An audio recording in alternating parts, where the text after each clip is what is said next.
Well, hello. Welcome to the Word for the Week. You've caught me on a Saturday morning enjoying the sunshine outside. It is a bit hot today and many flying insects. But I'm bringing you today what is, I think, a fantastic story. We all like a story, don't we? I'm very keen on my Greek grammar and word choices and syntax and whatever, but nothing beats a good story, really. And Mark has got a fantastic story for us in the Word for the Week this week. Very cleverly written, actually. Smashing. Structure, style is brilliant. There we are. I'm going back to my structures again. But it's really relevant in this passage of Scripture today, and there's a powerful, powerful message of real hope embedded there in the text of Mark chapter 5. So take a minute, get yourself a mug of tea, going here for myself already, and let's dig in to Mark chapter 5. Welcome to the Word for the Week. Well, I said it had a clever structure. Before we get into this passage, I want to show you something about the way Mark tells his stories, because once you see it, it changes the way you read his gospel. Mark's got a literary habit. He'll begin a story over here, and then he'll interrupt it with another. Then he'll complete that second story, and then he'll go back and finish the first. Scholars call it intercalation. I'll put a little diagram in here. See what I'm talking about? The important thing is this is never accidental. The two stories interpret one another. The interruption explains the framework, and the framework explains the interruption. You need both to understand either. And Mark 5:21 to 43 is one of the clearest examples in Mark's Gospel. Here's how it goes. Jairus, synagogue ruler, comes to Jesus because his daughter's dying, and Jesus agrees to go with him to his house to sort it out. And on the way, a woman reaches through the crowd and touches Jesus' garment. And she's healed. Jesus stops, draws her out, speaks to her. And while he's still speaking, messengers arrive to say that Jairus' daughter has died. And Jesus goes on to the house, dismisses the mourners, raises the girl from the dead, and Mark has shaped these events with remarkable precision. The number 12 appears in both stories. The word daughter links them. Both centre on faith at the point where human hope has almost, if not entirely, disappeared.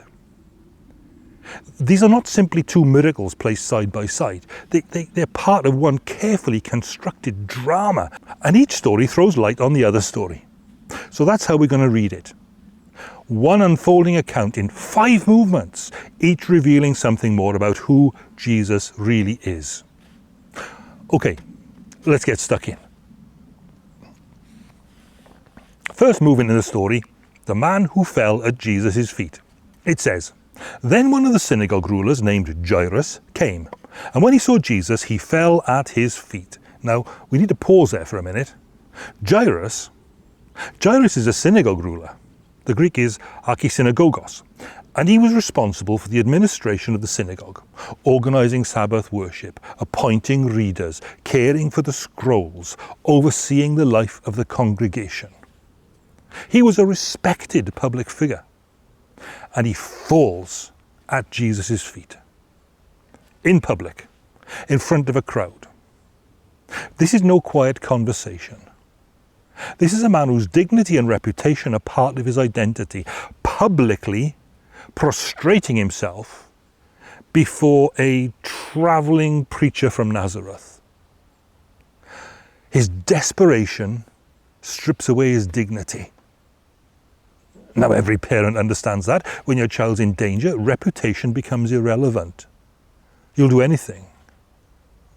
And Mark says this man not only fell on the ground, but he pleaded earnestly. The verb is parakaleo. He isn't making a polite request. He is begging. "My little daughter," he says, "is at the point of death. Come and lay your hands on her so that she may be made well and live." My little daughter. The affectionate diminutive thugatrion. This is not an official report.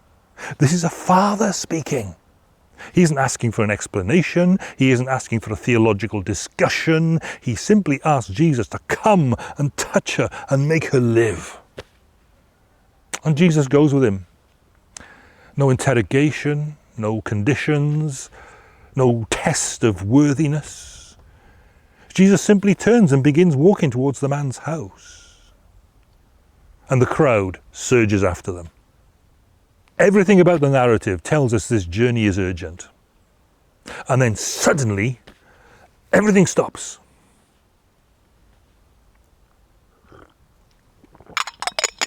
Here's the second movement in the story. There's a woman in the crowd. She has no name given to us. That's the first thing Mark wants us to notice. Jairus has a name, a title, a house. He has a position in the community. The woman has got none of that. None of it. She's identified only by the condition that makes her life so miserable and hard. She's been bleeding for 12 years. Now, no doubt we could get technical. Our medics could give that condition a clinical label or whatever. Mark is not interested in the diagnosis. He wants us to understand the consequences of it. Now, according to Leviticus 15, a continual flow of blood meant continual ritual uncleanness. It wasn't a moral judgment, it was a ceremonial category, but its practical consequences were devastating. She could not participate normally in worship. And anyone touching her became ceremonial unclean, so she couldn't participate in social civil life. And for 12 years she'd lived on the margins of both society and synagogue. She'd become, in effect, an untouchable. But Mark then adds another layer of tragedy. She has suffered under many physicians. She'd spent everything she possessed on them, but instead of improving, she had grown worse.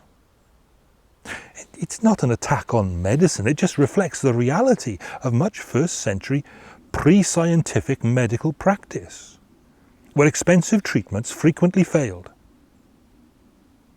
The bottom line is her money's gone, her options have gone, her hope is almost gone, but she's heard about Jesus. So she slips quietly through the crowd and reaches for his garment. Oh, there's a lot going on there. But Mark is surprisingly precise. He doesn't simply say she touched Jesus' clothing. He tells us she touched the craspedon, the fringe of his garment, the tassel.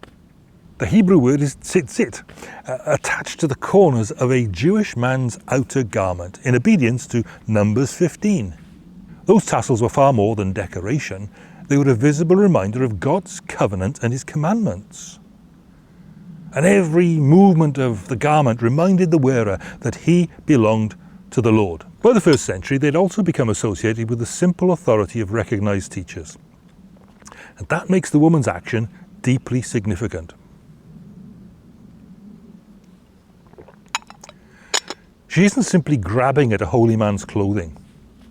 She's reaching for everything those tassels represented. And you know, there's even more striking background in the Old Testament than that. In Malachi 4, verse 2, it says this: "The Son of Righteousness shall rise with healing in his wings." And the Hebrew word translated wings is kanaf, and it can also mean the corners of a garment. It's the very place where the tzitzit were attached. And Jewish expectation increasingly associated that prophecy with the coming Messiah. Healing would be found in the coming Messiah's kanaf, in the corners of his garment. There's a lot more about that in the Substack, if you have a mind to go and find it there. Now, whether this woman could have explained all that or not, Mark wants us to see that she was reaching into a living stream of messianic hope. That's almost certainly why he tells us exactly where she touched Jesus. The location is part of the theology. There's also a beautiful irony. A woman excluded by the purity system of the Old Testament reaches for the most overtly religious part of Jesus' clothing. She reaches for the very symbol of the covenant from which she has felt excluded. And Mark goes on and he tells us exactly what she was thinking. "If I touch even his garments, I shall be well." Those are the words he quotes from her. Now that could easily have looked like superstition. Jesus calls it something entirely different. He says it is faith. See, here's the thing. Jesus immediately knows that power has gone out from him. It's not that somebody's just brushed by.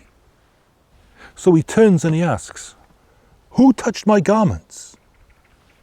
And the disciples are bewildered. Look at the crowd, they say. Everyone is pressing in on you. But see, Jesus does know that difference between people brushing up against him and someone deliberately reaching for him in faith. One is mere proximity, physical closeness. The other is trust. So he stops. He waits. Now remember what's happening. A little girl is dying. Every minute matters. But Jesus refuses to hurry past this woman as though she were an interruption. To everyone else, she's anonymous. But to Jesus, she matters. And eventually she comes forward and tells what she has done. Mark says she does so with fear and trembling. She knows exactly what she's done. She's touched a rabbi in public while ceremonially unclean. By the conventions of the day, she has soiled him, made him unclean, and she falls before Jesus and tells him the whole truth. And then comes one of the most beautiful sentences in Mark's Gospel. "Daughter," says Jesus, "your faith has made you well. Go in peace and be healed of your disease." Now, 4 phrases there deserve our attention. First, daughter. The only other daughter in this passage is Jairus' little daughter, lying on a bed in the house, dying. But what Jesus does is he takes a word that belongs with the tenderness of a family and gives it publicly to a woman who has lived outside the family of normal society for 12 years. Remember, she arrived unnamed. She leaves as daughter. She came expecting only healing. She receives belonging. Second important little phrase here, your faith has made you well.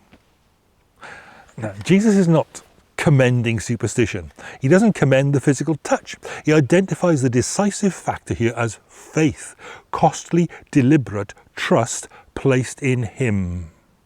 And she comes forward and confesses it. Then thirdly, what's going on?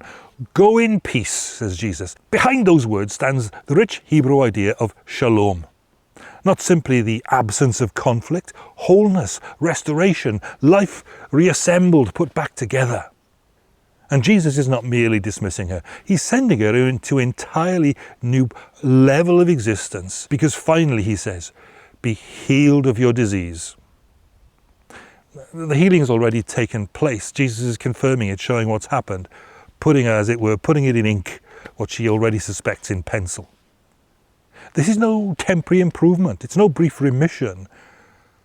The reassurance is in this phrase that what he has done is a completed act.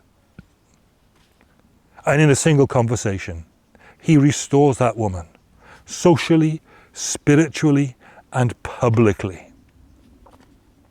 12 years of exclusion, overturned in a few sentences, authoritatively spoken. But something now radically changes again.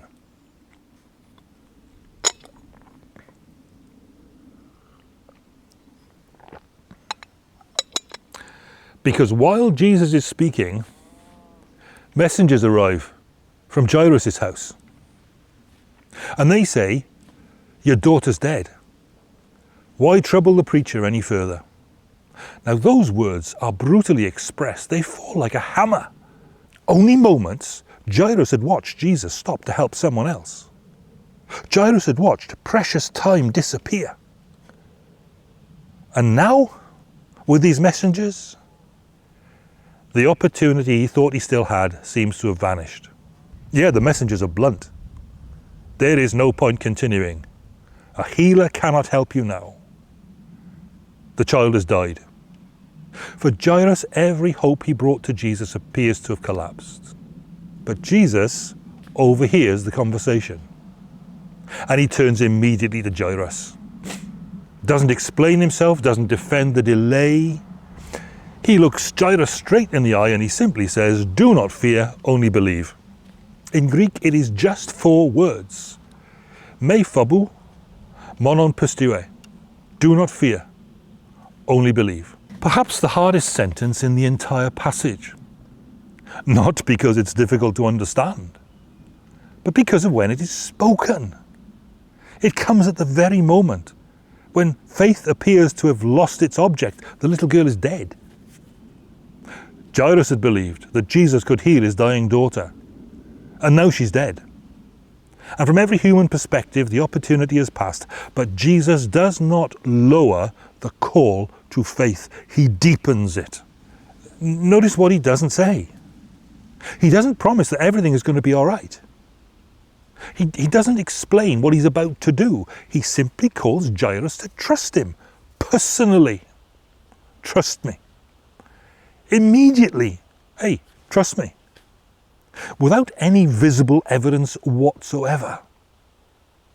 And this is exactly why Mark has interrupted the story. The woman has just shown Jairus what faith looks like when every other possibility has disappeared. She had exhausted her resources. She had nowhere else to turn. And she reached for Jesus. And she found him sufficient. And now Jairus stands where she stood. The demonstration becomes the examination. Mark's whole structure here, you see, is doing the theology. The interruption was never a distraction.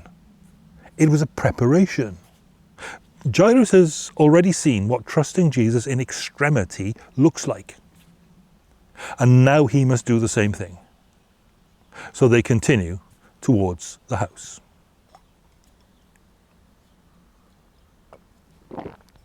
The next scene opens as they arrive at Jairus' house.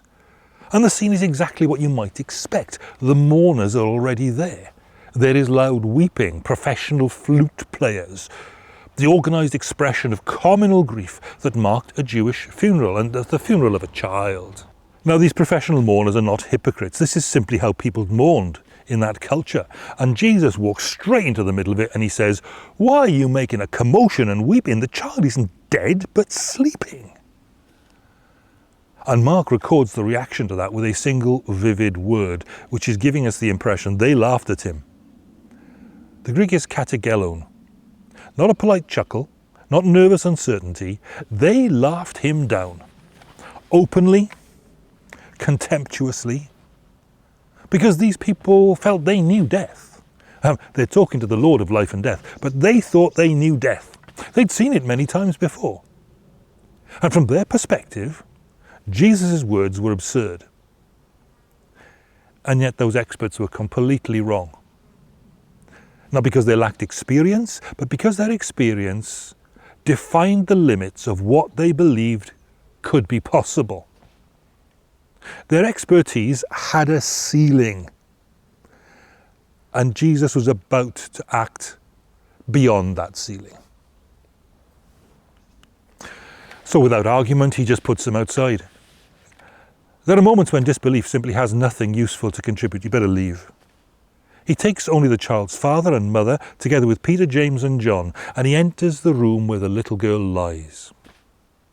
Everything in the story has been moving towards this moment.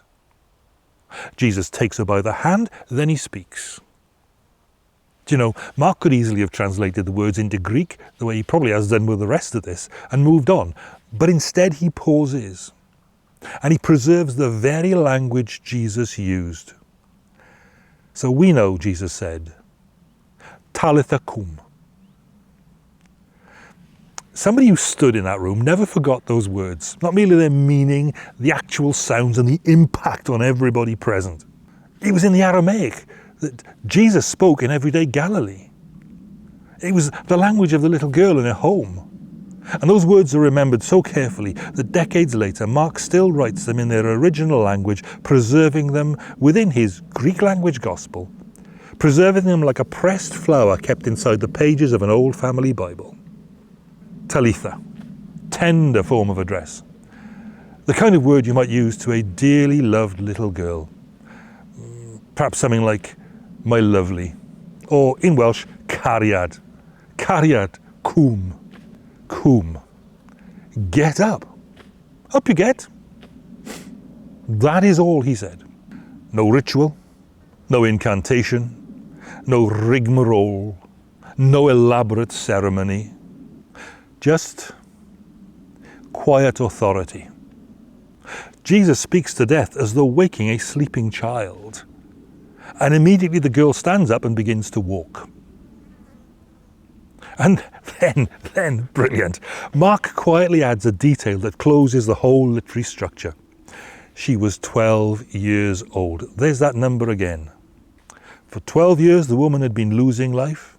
For 12 years, this little girl had been growing towards life. One life had been draining away, the other had reached its apparent end. But both are restored on the same afternoon, both through the authority of the same Lord. And Mark closes the bracket he opened at the beginning of the chapter. These two stories belong together, you see. And then one of the most wonderfully touching ordinary sentences in the whole gospel. Jesus turns to the people gathered in the room and he says, "Give us something to eat." After all the astonishment, after all the tears, after all the miracle, Jesus notices that a 12-year-old girl is probably hungry now. And after all, the funeral food is all spread out. But that all matters. The miracle is not complete until someone makes her a meal. This isn't a ghost, not an apparition. She can eat food. It's not some eerie supernatural spectacle here. She is alive. It's real life. She is walking. She needs feeding. See, here's the thing. The Lord who raises the dead also cares whether a child has had her lunch. Jesus cares about the sandwiches. Okay, let's look then at what this story and this passage of Scripture does to us. Mark isn't simply asking us to admire two remarkable miracles. The miracles matter. He intends us to receive them as historical events, but they are not the destination. They are the means by which he reveals the character of Jesus to us, shows us who he is, shows us how he responds to human need, shows us what he's like when life reaches its breaking point.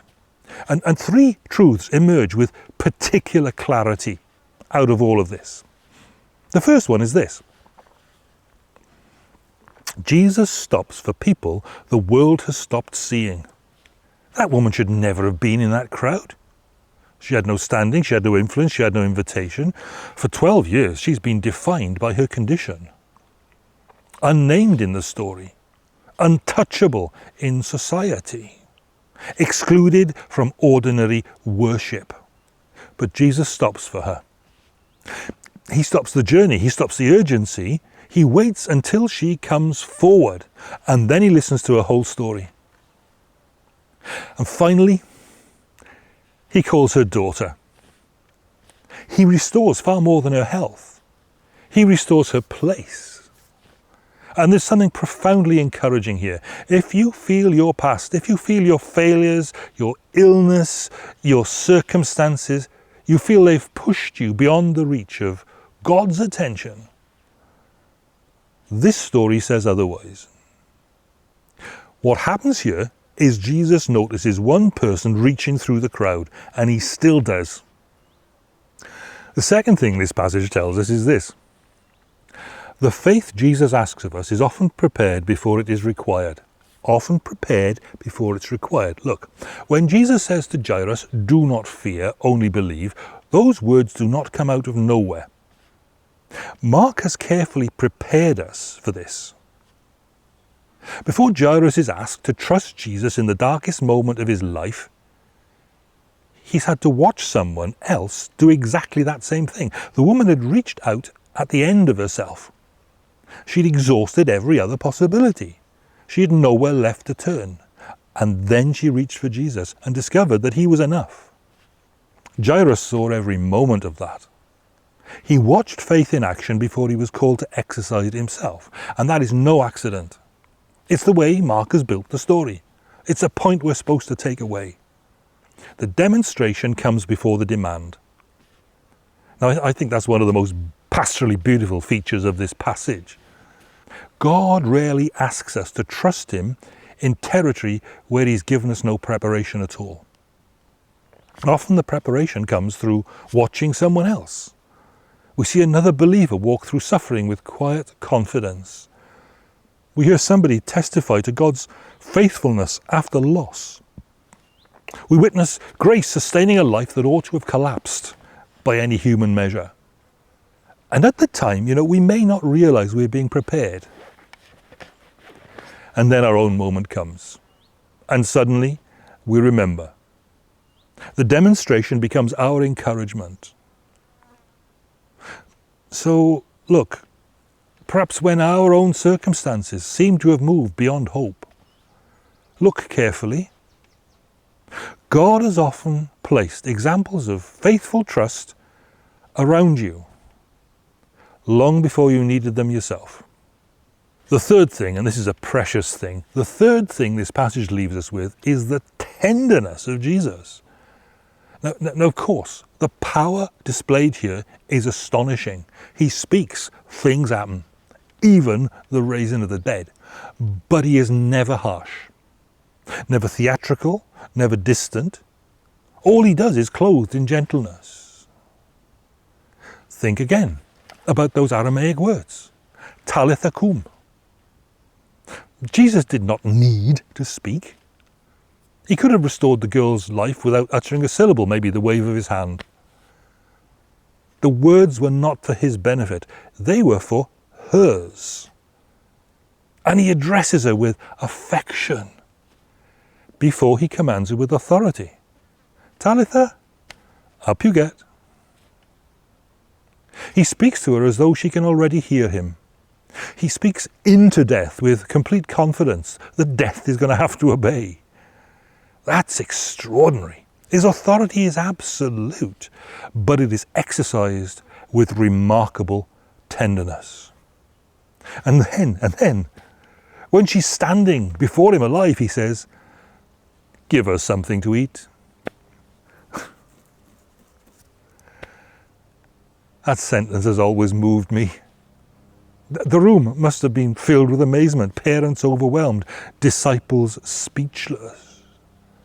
Everyone trying to take in what has just happened. Jesus is thinking about her lunch, bless her. The Lord of life remembers the ordinary needs of a 12-year-old girl. The one who has conquered death also cares about the sandwich tea. That is exactly the sort of Saviour that he is. So, what does Mark want us to take away from all of this? Surely not simply that Jesus performs miracles, wonderful as they are. That's not the deepest point.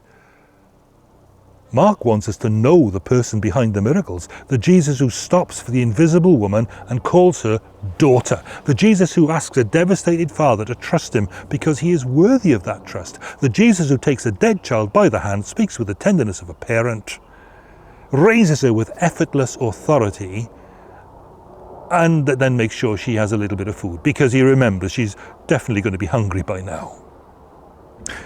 See, what's being held out to us here in Mark's Gospel is not a religious system, it's not a moral program, it's not merely a theological idea, it's a living person. Compassionate, approachable, gentle, holy, and utterly trustworthy. And the question this passage leaves with every one of us, the same question it placed before the crowd that day: will you reach for him? When the chips are down, will you reach for him? Because throughout this story, one truth shines through every scene. He notices and is not immune to the needs of all of those who do. Where's the one who's gonna save us, lift us from the pain, a heart that's strong and fearless to break these heavy chains? I'm holding out for a hero, someone brave and true, a guiding star in the night to lead us through.